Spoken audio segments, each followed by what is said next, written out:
Welcome to this tutorial presented by oraclecoach.com. This is Claire Rajan, and in this tutorial I'll introduce you to PL SQL programming.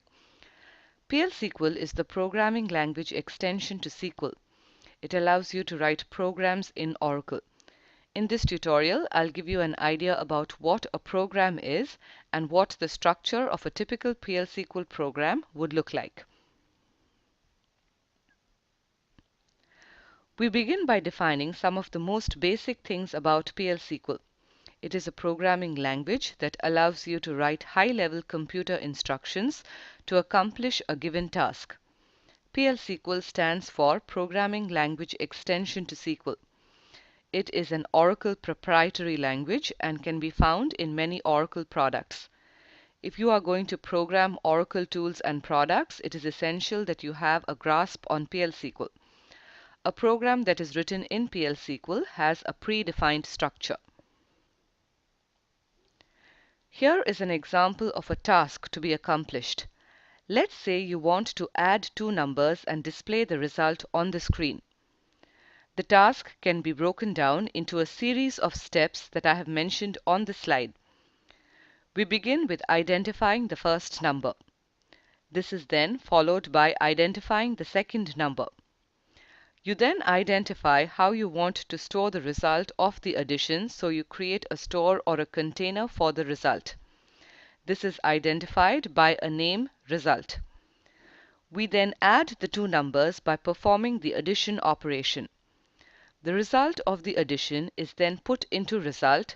Finally, you can display what is contained in result, which would be the value generated by the addition of the two numbers. To give you a visual representation, three containers have been displayed. The first container is given the name N1 and it stores the value 4. The second container is called N2 and it stores the value 5. The third container is called Result and it stores the addition of 4 and 5, which is 9. What I have tried to explain is that the task of adding two numbers would require you to identify a so-called container to store the values and then work with the values to accomplish the given task. To perform the addition of the two numbers, from the previous slide I had mentioned that it would be necessary to identify the first number and create a container for it, which I called as N1. If you had to do the same when writing a program, you will have to hold the value by referencing a location in memory and giving the memory location a name. These types of memory locations that can be referenced with user-defined names that would hold values generated by a program are called as variables in a program. As a programmer, it would be necessary for you to create the variables in your program and write the statements to manipulate the values in the variables as needed. Here is the PL SQL program that would accomplish the task of adding two numbers and displaying the result on the screen. My intention is to provide you with a general understanding of what a program is and to show you what a typical PL SQL program would look like. It might be that as I read the program out to you, you will understand the logic behind it, as the statements are very self-explanatory. The program begins with the word declare. It is under the declare that you identify any variables that you need in the program. The program declares three variables. As we are adding two numbers and storing the result in a third variable, three variables called N1, N2 and result are declared. The data type for each variable has also been identified as number type. So under the declaration section, I have N1 number, semicolon, N2 number, semicolon, result number, semicolon. This is then followed by the keyword begin. The word begin starts the body of the program where the statements that are needed to be executed to accomplish the given task are written. The first statement, N1 colon equal to 4, assigns the value 4 to N1. The next statement assigns the value 5 to N2. This is then followed by the arithmetic of the two numbers being done. The arithmetic is done by saying result is equal to n1 plus n2. The values of n1 and n2 were added and stored in the variable called result. Then we displayed the value of the variable result by using a DBMS output line statement. Finally, the program ends with the keyword end. Here the program that I have just discussed has been displayed with two sections.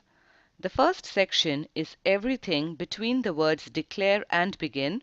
This section is called the declaration section of the program, and this section is an optional section. It is optional because not all programs have variables to declare. The second section is called as the body of the program, and it consists of the statements between the words begin and end. Every program must have a body to it, and it is a mandatory section. More on what is mandatory and optional will be discussed on the next slide. Here is the structure of a typical PL SQL program. A program can have up to 3 distinct parts, 2 of which are optional and 1 of them is mandatory. The first section, which is optional, is called the declaration section. It is the section where you identify your variables, give the variables names, data types, and initial values if you want to. The second section is called the body of the program. It is a mandatory section where you write the code of the program. You use the available PL SQL programming constructs or SQL statements to write the statements of the program. The third section is called the exception section. This exception section is an optional section. That means you don't have to write an exception section.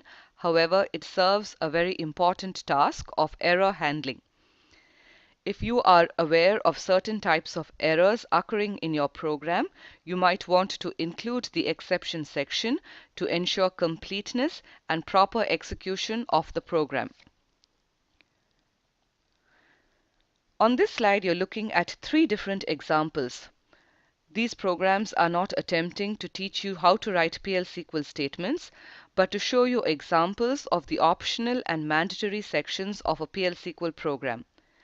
In the first example, the program has only a body. The program will display the word hello on the screen. The second program is an example of a program that has a declaration section and a body.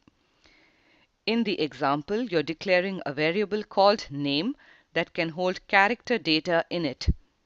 The value SID is stored in the variable name. In the body of the program, you are displaying the contents of the variable name. The value SID will be displayed on the screen. The third example has a declaration section, a body, and an exception section. The declaration section is declaring 2 variables called n1 and n2. n1 holds the value 5, n2 holds the value 0. In the body of the program, you are attempting to display the result of dividing the contents of n1 by n2. However, a division by 0 is not allowed in Oracle. That statement which does the division will display an Oracle error. In order for a graceful exit of the program to occur, the exception section has been written. The exception section has an error handler for the 0 divide type of error. The error handler displays a message on the screen indicating that division by 0 is not allowed. In this tutorial, I introduced you to PL SQL. I introduced you to variables and the role that they play in holding values for a program. I showed you the typical PL SQL program structure, including the optional and mandatory sections. I hope you find this tutorial useful. For more videos, tutorials, and articles, you can look at the oraclecoach.com website. Thank you for your time and thank you for listening.